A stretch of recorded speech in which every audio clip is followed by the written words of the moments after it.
inspiring you to build the life of your dreams by teaching you how to create a career you love. This is the Job Lab Podcast with your host, Nick Murphy. Hey there, my friend, and welcome to the Job Lab Podcast, the show that helps you close the gap between where you are and where you want to be in your career. I'm your host, Nick Murphy, and thanks for spending some time with me today here on episode number 10.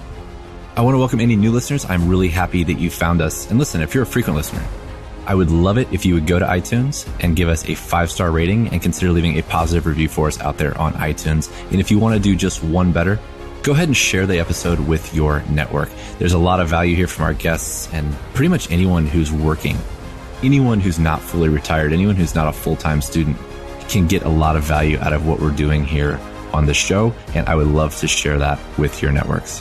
If you find yourself wanting just a little bit more than one episode a week, I've got you covered. Just text Never Settle to 44222 to enroll in the daily dose. That's my 100% free email filled with quick wins and limitless career inspiration.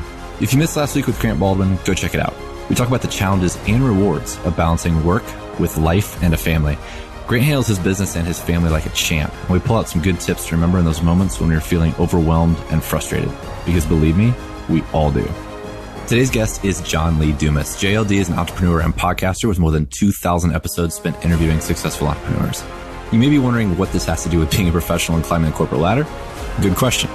But in our chat, we discuss his transition from the U.S. military into corporate America, his brief time in law school, and his decision to go do his own thing. But more importantly, what 2,000 successful people have shared with him that we can all learn from to grow our own careers, regardless of our personal goals. I'm really amped up to get into this one, so let's do it. Today's guest is John Lee Dumas. JLD is the host of Entrepreneurs on Fire, an award-winning podcast where he interviews inspiring entrepreneurs every Monday and drops value bombs every Thursday. With over 2,000 episodes, 1.3 million listens every month, and 7 figures of annual revenue, JLD is just getting started. You can visit eofire.com to set your entrepreneurial journey on fire. JLD, how are you, my friend? Nick, I am on fire, figuratively, so thanks for having me. I was going to ask you if you were prepared to ignite, but I'm going to resist that temptation because I know the answer. Right. We're going to dig right into your story because it's fascinating. I want the audience to hear everything that you've learned. So you served your country in the U.S. Army. Then you went to law school, but ended up dropping out after just one semester. You dabbled in finance, you worked at a tech startup, and you even tried real estate.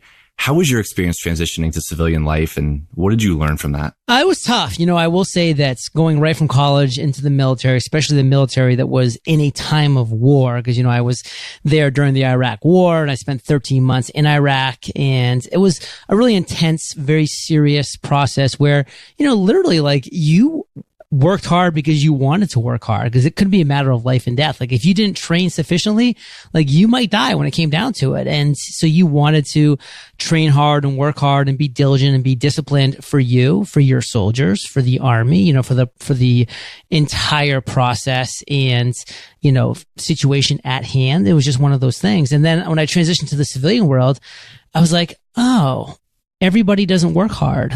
Not everybody takes their job that seriously. And it was really surprising to me, to go to a pretty high level job in corporate finance with John Hancock and find that, within the first week, I was winning all the awards, meaning I was making the most phone calls. I had the highest talk time. I was closing the most deals. I was like, how's that even possible? I thought I was going to come in here and claw my way to the top, in a couple years. And instead in a couple weeks, it's happened. And it was just a big surprise that people, for the most part, that through my experience, just had a different interpretation about what it meant to work hard. I was getting there early. I was not leaving late, by the way. I would be out the door by closing time every single day, but my numbers just didn't lie. And that was a big surprise. That was a big transition from the military world into the civilian world.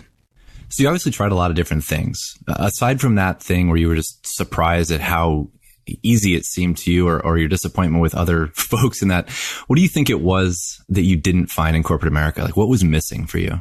Well, I'll tell you, it wasn't so much what was missing. It was just that I wasn't in control. I wasn't free to do what I wanted to do and how I needed to do it. So I guess maybe what was missing was freedom. I really value freedom to a high level. I want to be doing what I want to be doing, how I want to be doing it. I'm very self-motivated, and that's one of my strengths. I have plenty of weaknesses. We don't have time to go into them today, but I have a few strengths. One of them is self-discipline, self-motivation. And I knew that I could go out on my own and get stuff done. Like that I would wake up and make the phone calls and put in the work and do the thing and not just sit around on YouTube all day, you know, watching cat videos. That just wasn't my style. So I knew that I could take those strengths and I could turn it into something cool in the entrepreneurial level. I just had to really have the courage and the idea to make that leap.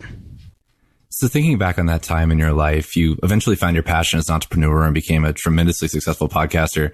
Knowing what you know now, what advice would you give to your younger self or anyone really that's searching to find that passion? I'd say chill out. I think people just take themselves and their life way too seriously. And what I mean by that is, you know, at 22, you know, we think that we need to, you know, be going a million miles an hour in the right direction. And then, you know, we turn 30 and like, oh my God, my career is not perfect right now. Like, what am I doing wrong? And then before you know it, you're 40 and then you're 50. And he's like, we're just stressed out at all these different stages in our life. Like, just chill out. Like, give yourself space, give yourself time to relax, to breathe, to think, you know, have a morning routine where you're doing yoga or exercise or journaling or meditation or all of the above, to just give yourself time to become self-aware and to check in and to give yourself time to actually think about, hey, is my life going in the right direction? There's a lot of people that I worked with that for years just had their heads down and they were just going a million miles an hour. Then they would finally gasp for air at one point. They'd like get up and look around and be like, where am I right now? And you'd be like, exactly where you've been going, like blindly forward. And you're surprised that you're not where you expected you wanted to be. So you have to be self-aware. You have to be self-aware. Check in with yourself every single day, because it's a lot easier to course correct if you've only been going in the wrong direction for one day opposed to 10 years. I couldn't agree with you more. There's a lot of millennials out there, and some of the more driven ones go 1,000 miles an hour. They're never take a minute to stop and breathe. So your advice specifically for that group of folks, if you're 2, 3, 4 years out of school, you know, I know what Gary Vaynerchuk says about just put your head down until you're 29. Do you agree with that mindset, or what would your advice be to someone early in their career? My advice would be really take note of yourself, be self-aware, do the things that I talked about where you're actually journaling and meditating. And if you think that's kind of too woohoo, then it's not. Then change your mindset, because this is going to be what's going to allow you to take your own pulses, decide what you want to do. And then when you start having ideas, like actually explore them. Like if you have an idea to do X, go find somebody that's doing X and intern for them, work for them, add value for them, learn from them, and then see if it's something you really want to do. I mean, I'll tell you, one of the biggest disappointments in the world is these people that are like, I want to be a nurse. And they really have no idea why they want to be a nurse, besides they just have like this vision of like what it was like to be a nurse in the ER. And then they go to school for it.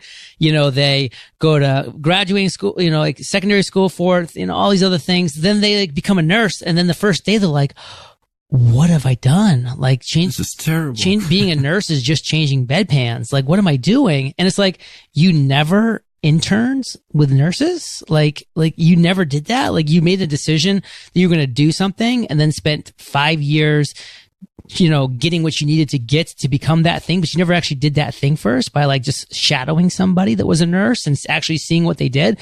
It's like shocking to me. And that happens in every profession, lawyers, doctors, dentists, you know, it's insane. Like you can't find a profession that doesn't happen. And so decide what you want. It might have a spark of interest, and then go and actually see if that spark turns into a flame in the real world, not just in your made up fairy tale world in your minds.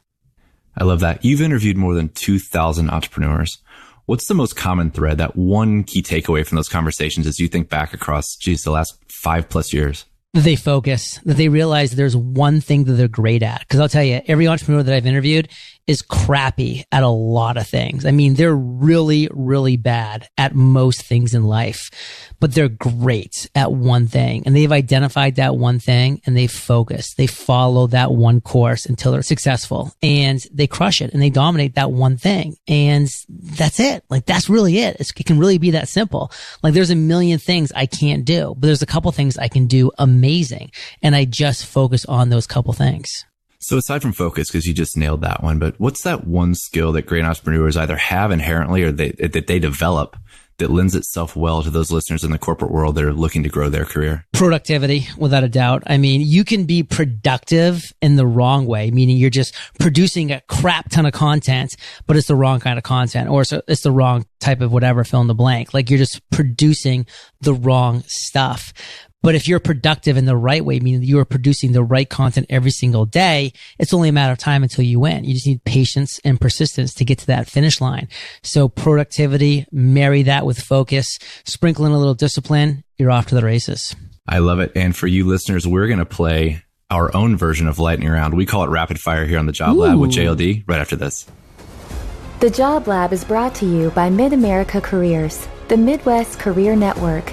Quickly search millions of jobs with a single click. Create alerts so you're the first to know when a great new job is posted. Research exciting new career opportunities, and more. No matter where you are in your professional journey, Mid-America Careers can help. Visit midamericacareers.com to claim your free account today. Welcome back, JLD. Are you ready to play rapid fire? Let's do this. All right. What do you think about when you're alone in your car?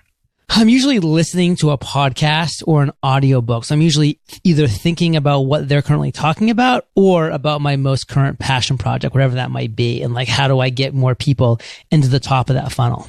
What's your advice for your previous boss? Chill out. You take yourself way too seriously. What do you want to be when you grow up? Free. Just free. Free to do what I want, when I want to do it, where I want to do it. What inspires you? The ripple effect. Seeing how my content and the value that I put out into the world truly impacts other people, but then those people going out and doing something because of the inspiration I gave to them. And now they're inspiring a whole new sector of people that I never would have touched without them. So that ripple effect to me. What is your biggest fear? That I'll lose my freedom, that I'll wake up someday in some communistic society where I can't choose to do what I want to do, when I want to do it, and how I want to do it. Who do you admire the most? Benjamin Franklin. I just loved how he never took life that seriously. He was always a little bit of a prankster at heart, and he just lived his entire life. Like he didn't live for retirement, or he didn't live for X, and money wasn't his only focus. It was experience and life and joy and happiness. He just really strikes me as somebody who, really had that good mindset for most of his life. Which celebrity annoys you the most? I don't know why, but I'm pretty annoyed by Kim Kardashian. She just kind of annoys me. I have no great reason because I don't really consume any of her content, but just something about her annoys me. I'm right there with you. How do you define success? Freedom. It's always for me going to go back to freedom. I'm successful when I am free to do what I want, how I want to do it. Last one. You get to share a drink or meal with anyone in history, dead or alive. Who is it and why? Well, Benjamin Franklin would definitely be the one, but a close second, and just to kind of spice things up a little bit, I'll go with Alexander the Great, who was the person I featured in my first episode of Memoir, my podcast, where I do audio biographies of the men and women who changed the world. I love that. And I'm going to ask you the same question that you ask a lot of your guests because I love it. Your number one parting piece of advice for working professionals that are looking to move their careers forward. And then how can my listeners connect with you online? Try not to become a person of success, but rather become a person of value. That's an Albert Einstein quote. And I think if you follow that advice, you are off to the races. And if you want to find me, you can go to eofire.com. You can subscribe to my podcast, Entrepreneurs on Fire. I also have a daily podcast called The Daily Refresh, where in 3 minutes, I share a quote to inspire the minds, gratitude to warm the soul, and guided breathing to energize the body. And if you make that part of your daily routine, you are setting yourself up for success. Well, JLD, you talked about the ripple effect. And honestly, as I was thinking about starting a podcast and doing this, and I looked at you and you were doing a daily show for 5 years, it really made a weekly show with great content and great guests seem completely tangible. So I'm one of those examples of that ripple effect. And I appreciate you being here, my friend. Thank you. Well, congratulations, brother. You're definitely putting out great content, and I was honored to be here. All right. Thank you. You've been listening to The Job Lab with your host, Nick Murphy. To make sure you never miss an episode, subscribe on iTunes or Google Play today.